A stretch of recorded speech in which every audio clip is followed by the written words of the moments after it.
It all started with something pretty simple. My uncle and aunt had been struggling for a while. Bills piling up, money running out, and they were desperate. I'd been working in the city, saving what I could, and I thought, why not help them out? They were family, right? So I suggested we pool our money together and open a small shop in this sleepy little town not too far from where we grew up. Seemed like the perfect solution, a new beginning for them, and for me it was a way to give back. The town was tiny, like something straight out of a movie. It had that everyone knows everyone kind of vibe, with fewer than 1,000 people living there. The kind of place where folks still leave their doors unlocked and gossip is the local entertainment. Felt safe. Or at least it did at first. We found this old building on the corner of Main Street. It had been empty for years, but it was cheap, and that was enough for us. We spent weeks cleaning it out, painting the walls, and stocking the shelves with whatever we could find at wholesale. The place was coming together, and for a while, things felt good. Real good. Like we were doing something that would finally turn things around for the family. But I'll tell you, something about that building always felt off. You ever walk into a place and immediately feel like you're not alone? Like there's someone or something just out of sight, watching you? That's how it felt every time I stepped through the door. There was this heaviness in the air, like the walls were holding on to secrets they weren't ready to let go of. I remember the first time I noticed it. We just finished unpacking the last of the inventory. It was late, maybe around 11 at night, and I was standing by the front window, looking out at the empty street. Everything was so still, too still, the kind of quiet that presses in on you. Then, out of nowhere, I heard a noise behind me, like a box falling or something being knocked over. I turned around, but there was nothing, no one there, just rows of neatly stacked shelves, all perfectly in place. At first, I thought maybe it was just the old building settling, These things happen. Old wood creaks, pipes make noise. But this felt different, felt personal. And that was just the beginning. I shrugged it off that night, told myself I was just tired, and went home. But the next few nights, things got weirder. It always seemed to happen around the same time, just past 11 p.m. I'd be restocking the shelves or counting the register, and then I'd hear it. Footsteps, soft at first, like someone creeping through the back storage room.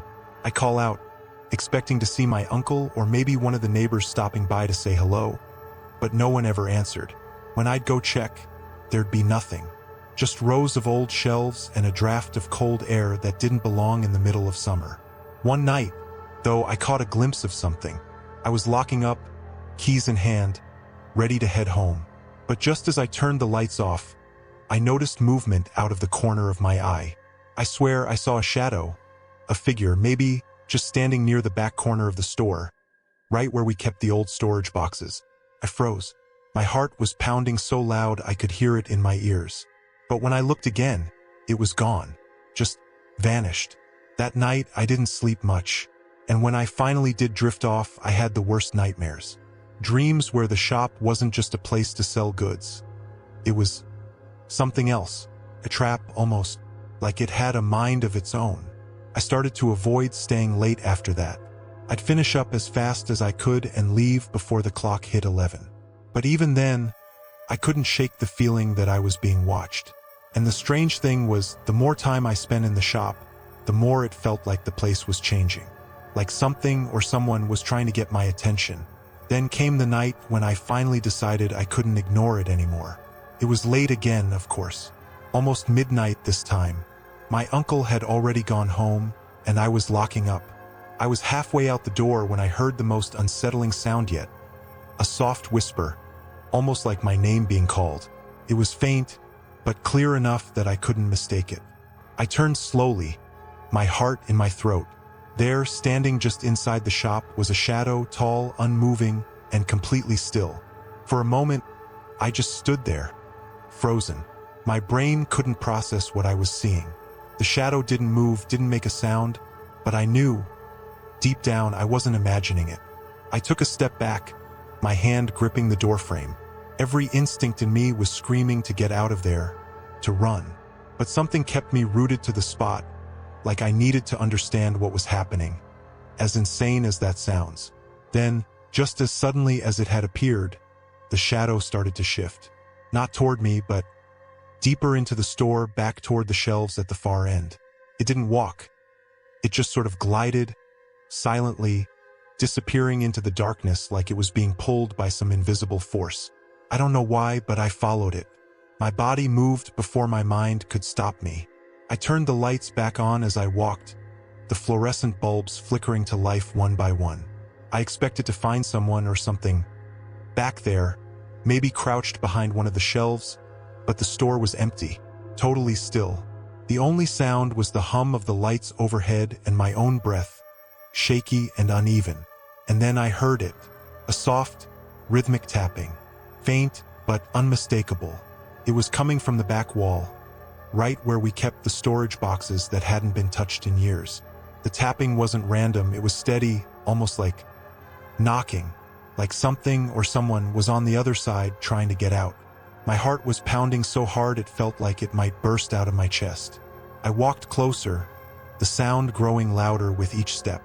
And then, without thinking, I reached out and pressed my hand against the wall. The second I touched it, the knocking stopped. Everything went silent. I stood there, hands still on the wall, and for the first time, I felt it, like the air itself had changed. It was heavier, thicker, like the shop was holding its breath. And in that moment, I knew this wasn't just about some shadow or strange noises. Something was trapped in this place, and it wanted out. I pulled my hand back like I'd touched something burning, my skin tingling as if the wall had been alive. I don't know how to explain it, but the second I let go, it felt like the room exhaled. The air lightened, the tension eased, and for a moment, I almost convinced myself it was all in my head. Almost. But then the tapping started again. This time it wasn't faint. It was louder, more insistent, like whatever was behind that wall wasn't going to wait any longer. I backed away, my pulse racing, and that's when I heard it. Footsteps. Not just one pair, but many, echoing from all directions. It was as if people were walking through the aisles, but I couldn't see a soul. Just the sound of shoes shuffling over the old wooden floor, moving in circles around me. I spun around, trying to catch a glimpse of whatever, or whoever, was there, but it was like I was the only one who couldn't see them. And then, from the corner of my eye, I caught sight of something at the far end of the store near the back door. Donna Teresa, one of the older women from the town, was standing outside, staring at the shop from across the street. She wasn't moving, just watching. I hadn't even noticed her there before, but the look on her face was what got me. It wasn't shock or curiosity. It was fear. She knew something, and I needed to know what. The next morning, I went straight to her house. She answered the door before I even knocked, as if she'd been waiting for me. Without a word, she motioned for me to come inside. The air in her home felt heavy, like the weight of too many secrets had settled there. She led me to the kitchen and sat me down at a small wooden table, her eyes avoiding mine. "I saw you last night," I said, my voice barely steady, "outside the shop. You know what's happening, don't you?" She finally looked up at me, her expression grim.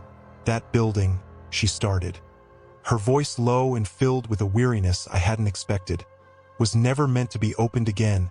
I blinked, confused. "What do you mean? It's just an old shop." "No," she interrupted, shaking her head. "Not just a shop. There's a reason it's been empty all these years. What you're hearing, what you're seeing, it's been there for a long time. And it's angry." A chill ran down my spine as her words sank in. "Angry? Why?" She leaned in closer, lowering her voice even more. "It wasn't always a store. Years ago, it was something else. A place where people disappeared. People who crossed paths with the wrong kind of spirits. Couldn't breathe. This wasn't just about the noises, the shadows. This was something far darker. They never left," she whispered. "And now they're waking up." I sat there in silence, trying to make sense of what Donna Teresa had just told me. My mind was spinning, but there was no escaping the truth in her eyes. The shop wasn't just haunted by echoes of the past. Something much more dangerous had been disturbed, and I was right in the middle of it. That night, I decided I had to go back. I don't know if it was curiosity, desperation, or just sheer stupidity, but I couldn't leave it alone. I needed answers. I needed to know what or who was still trapped in that place. I waited until after dark, when the streets were empty, and headed back to the shop. As I walked in, the air felt thicker than before, almost suffocating. Every instinct told me to turn around, lock the door, and never come back. But I couldn't. I stood in the center of the shop, listening. The silence was heavy, oppressive, and yet I could feel something moving around me, just out of sight. The lights flickered overhead, casting long, eerie shadows across the floor. I clenched my fists, my breath shallow, waiting for something. Then, like clockwork, the tapping started. It was louder this time, like whatever was behind the wall had run out of patience. The sound reverberated through the room, steady and insistent. I took a deep breath and walked toward the back, my footsteps echoing on the wooden floor. I reached the wall where I had felt the strange presence before, and again the knocking stopped the moment I touched it. But this time something was different. The air around me grew colder, and a deep, low hum began to fill the room. It wasn't coming from any speaker, no machinery. This was something else. It was coming from inside the wall. Before I could react, the wall shuddered, like something was trying to break through. I stumbled back, heart racing, as a loud, splintering crack echoed through the shop. The wall itself seemed to pulse, almost alive. And then, suddenly, it burst open, dust and debris flying everywhere. I shielded my face, coughing through the cloud of dust. When the air cleared, I saw it. Inside the wall, hidden behind layers of plaster and wood, there was a door. A small, iron door that looked like it hadn't been touched in decades. It was cold to the touch, freezing even, like it had been locked away in the deepest part of the earth. Without thinking, I grabbed the handle and pulled. It resisted at first, creaking under the pressure, but eventually, it gave way. The door swung open, revealing a dark, narrow passage that seemed to stretch far beyond the confines of the shop. And that's when I saw her. At the far end of the passage, barely visible in the dim light, was a figure. She stood motionless, her back turned to me, her head slightly tilted as if listening for something. Her long, dark hair was tangled and matted, and her clothes were worn, almost shredded. I didn't need to see her face to know. This was no living person. My heart raced as I took a step back, but it was too late. She turned slowly, her eyes, dark, hollow, and completely void of life, locked onto mine. A chill ran through my entire body, freezing me in place. I couldn't move, couldn't breathe. And then, in a voice that was barely a whisper, she said, "You shouldn't have opened the door." At that moment, the lights flickered violently, the room shaking as if the entire building was coming down. The shadowy figure began to move toward me, slowly at first, but with each step, the air grew heavier, darker. The cold was unbearable now, and the whispers from before returned, louder, surrounding me from all sides. I bolted. I don't even remember how I made it out of the shop, but the next thing I knew, I was outside, gasping for air. The door slammed shut behind me, and for a brief second, the noises stopped. The town was silent again, just like it always was.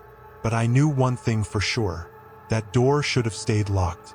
Whatever I had let out, it wasn't going back in. Not without a fight.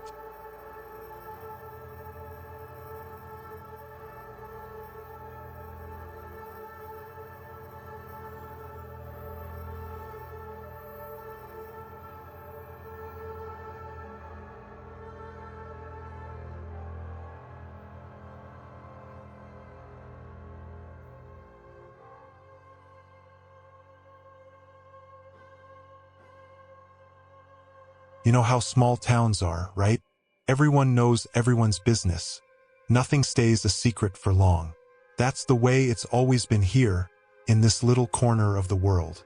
I grew up around these people, familiar faces, familiar stories. But then, out of nowhere, everything changed when she moved in.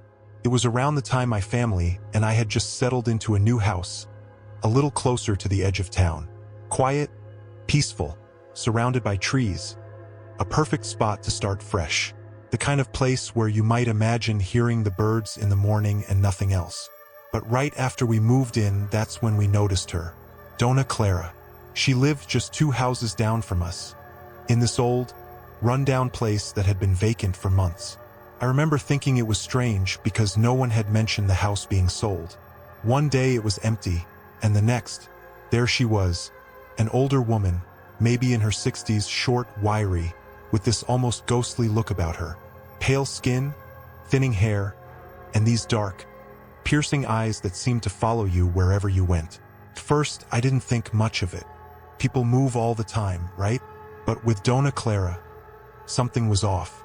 You know that feeling when someone just doesn't fit? She barely came outside. Never waved, never smiled, nothing. Just this blank stare from her porch whenever anyone walked by. I didn't see her interact with the neighbors. No one even knew her name at first. She just existed, quiet like a shadow in the background. I even asked my mom if she'd ever seen Dona Clara leave the house, and she hadn't. No grocery trips, no visitors, nothing. But still, we'd see the light in her living room flicker on at night, a dim glow that stayed until dawn. First, I tried to brush it off. People have their quirks. Maybe she was just private, didn't like to socialize. I convinced myself it was no big deal. But as the days went by, that feeling in my gut wouldn't leave. Something about her was different. And it wasn't just me who noticed. My dad made a comment one night at dinner, something about how she always seemed to be watching. Watching, but never doing. It became this unspoken thing in our house. We'd all noticed her, and yet no one could quite put their finger on why she made us so uneasy. I mean, we'd had new neighbors before, but never like this. Never someone who could make the hair on the back of your neck stand up without even saying a word. And trust me, things were about to get a whole lot weirder. As the days turned into weeks, it got harder to ignore the weirdness surrounding Dona Clara. It wasn't just her silence anymore. It was the way she moved, or rather, how she didn't move. I'd catch glimpses of her standing by her window, just staring out, but she wouldn't budge, not even to shift her weight or blink. It was like she'd freeze in place for hours. One evening, I was out in the yard, messing around with some yard work. It was late, but I liked the quiet of the evening. I looked up, and there she was again, standing by her window, that same blank expression, eyes locked on nothing in particular, or maybe they were locked on me. Couldn't tell. A chill ran down my spine, but I shrugged it off and went back to work. A few minutes later, I heard it. The first sound that made me realize something wasn't right. A low, almost rhythmic creaking, like floorboards shifting under someone's weight. Except, it wasn't coming from my house. It was coming from hers. I glanced over, and that's when I saw her again. But this time, she wasn't at the window. She was out on the porch, standing perfectly still, not moving a muscle. The way she stood there, her arms hanging limply at her sides, it was unnerving. But more than that, it was the way her head was slightly tilted, as if she was listening to something or someone. And then the creaking stopped. I stared at her, waiting for her to move, to do anything that would make her seem more human. But she didn't. Not a twitch, not a shift. Just standing there, in the dark, while the last bits of daylight disappeared behind the trees. I couldn't take my eyes off her. It wasn't just curiosity anymore. There was this feeling, deep in my gut, that something was seriously wrong. I wanted to go inside, pretend I hadn't seen her, but it was like my feet were rooted to the ground. I stood there, frozen, waiting for something, anything, to break the silence. And then it happened. From inside her house, I heard a noise, a muffled, scratching sound, like something dragging across the floor. It was faint, but unmistakable. My heart started to race. The sound was coming from deep within her house, somewhere I couldn't see, and she didn't even flinch. That's when I knew this wasn't just some strange neighbor who liked her privacy. There was something else going on, something I couldn't explain, but I felt it. The air around me seemed heavier, colder, like a storm was coming. I couldn't shake the feeling that whatever was happening inside that house was just the beginning. The days after that were tense. Every time I walked past her house, I found myself quickening my pace, like my instincts were screaming at me to get away. But the curiosity wouldn't leave me alone. What was going on in there? Why did the air around her place feel so wrong? Then one night, things escalated. It was late, probably around midnight, and I was lying in bed, unable to sleep. The house was quiet, the kind of silence where you could hear the wind rustling the trees outside. But then I heard something that didn't belong. A sound so faint I almost convinced myself I was imagining it. A soft tapping, faint but steady, like something or someone was gently knocking on glass. I sat up, trying to place the sound. It wasn't coming from my house. My first thought was the wind, but it didn't fit. The tapping was rhythmic, too deliberate. I got up, walked to the window, and pushed the curtains aside. That's when I saw her, Dona Clara, standing at her window again. But this time, she wasn't just staring blankly into the distance. She was facing my house, her hand pressed against the glass, fingers splayed out like she was trying to feel something on the other side. Her face was pale, expressionless, but there was something in her eyes, something dark. And the tapping? It was coming from her hand, her fingers rhythmically tapping against the glass. I felt this wave of dread wash over me, the hairs on the back of my neck standing on end. She didn't blink, didn't move, just kept tapping. Slowly, methodically, as if waiting for something or someone. Couldn't look away. For what felt like an eternity, I stood there, frozen, watching her tap against the glass. Then, without warning, she stopped. Her hand dropped to her side, and her head turned slightly, like she was listening for something outside.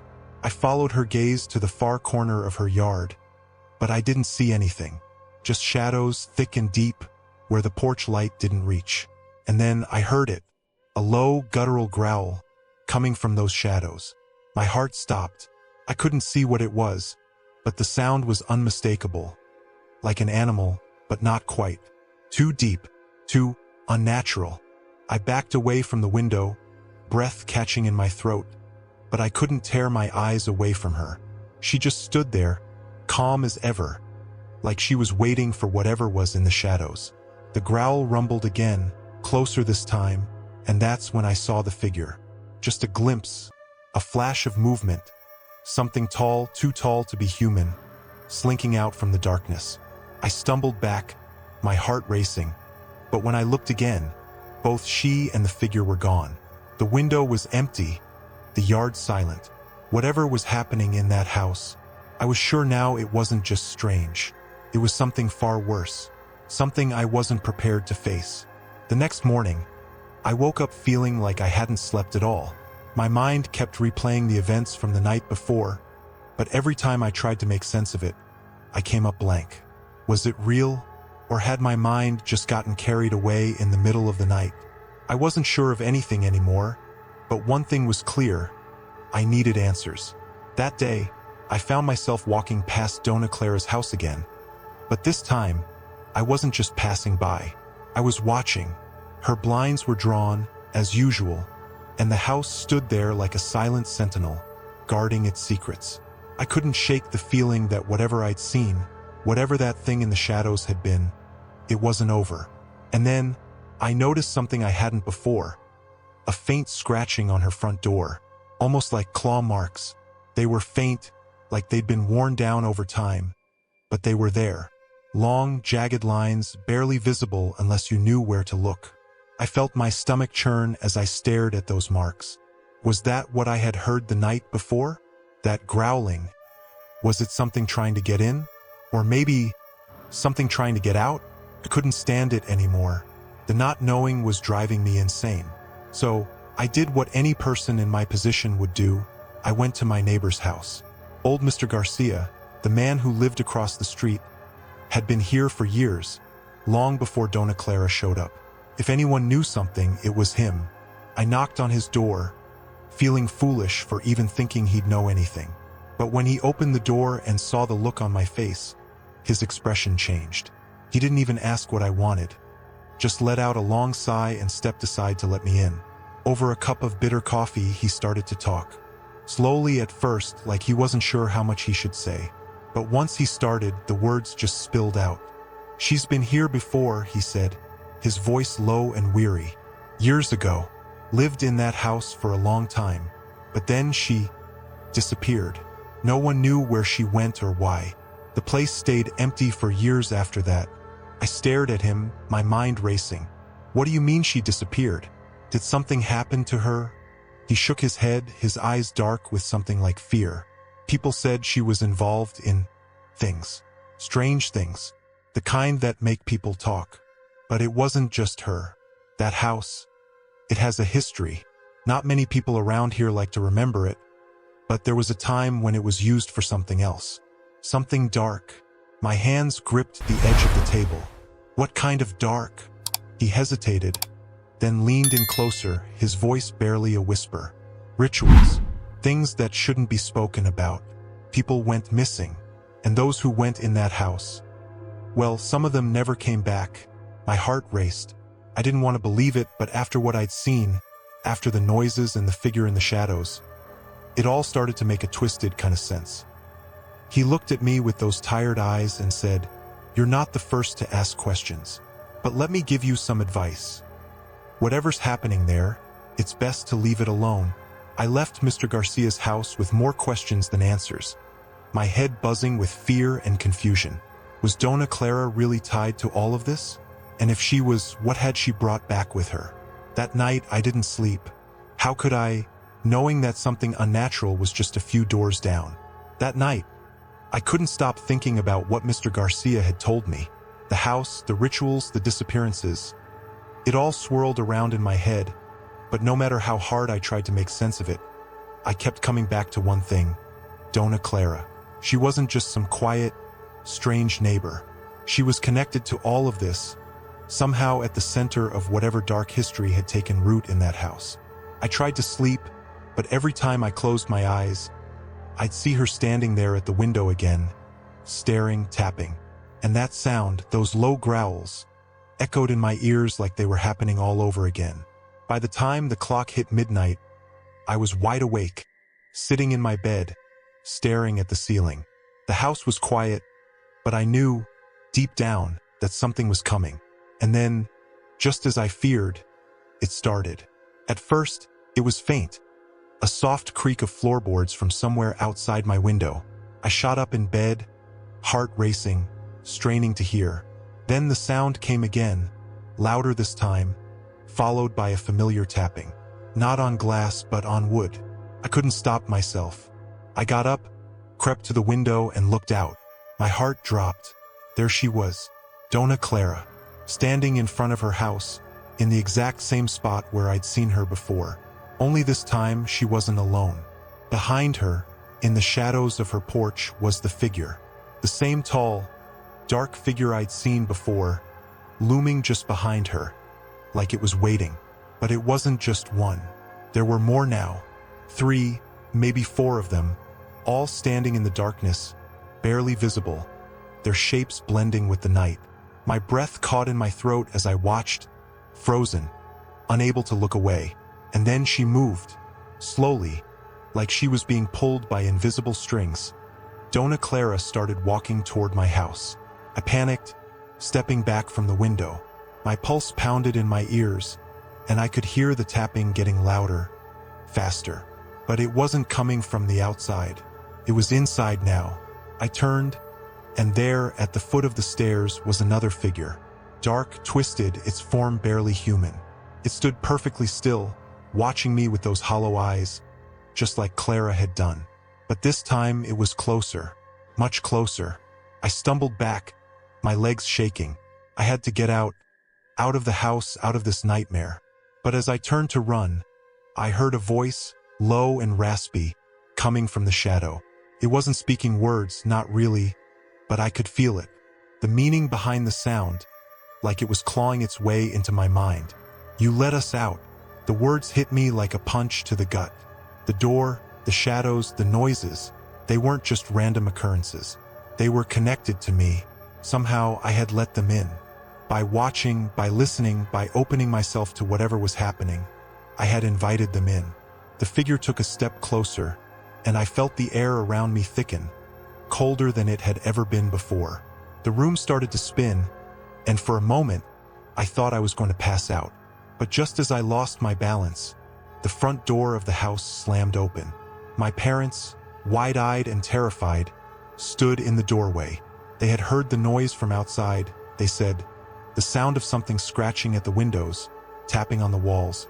But by the time they got inside, the figures were gone. The shadows had vanished. All that remained was the cold and the lingering sense that something was still out there watching. The next day, Dona Clara was gone. Her house stood empty again, just as it had been before she arrived. No sign of her, no sign of the figures. But I knew, deep down, that she hadn't really left. She had just moved on to wait for the next person to notice. And I'd never be able to forget the sound of that tapping or the shadows that followed me from that house.